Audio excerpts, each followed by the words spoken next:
Salam dostlar. Tez-tez rastlaşdığımız səhvlər bölməsindən növbəti sualı izah edirəm. Half D və yaxud da half of D ifadələri. Half D-dən sonra noun gəlir, half of D-dən sonra da noun işlədilə bilər. Bu ifadələrin hər ikisi doğrudur, eyni mənanı verir. Nümunəni görürsünüz. Half the book, half of the book.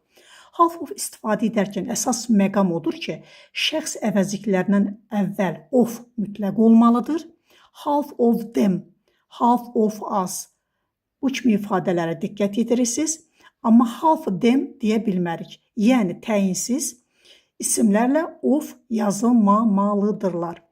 Daha sonra research data və yaxud da datum sözləri.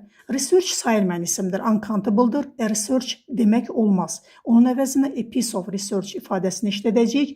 Datum sözü tək formadadır, latın mənşəli sözlərdəndir. Data sözü isə əslində datumun cəm formasıdır, lakin müasir ingilis dilində, xüsusən informal və biznesdə ən çox həm tək, həm də cəm kimi istifadə edilə bilir. Deməli, the data'ya is də deyə bilərik, a da deyə bilərik, hər iki hal doğrudur. Videonu bəyənməyi və paylaşmağı unutmayın ki, başqaları da bundan faydalansınlar.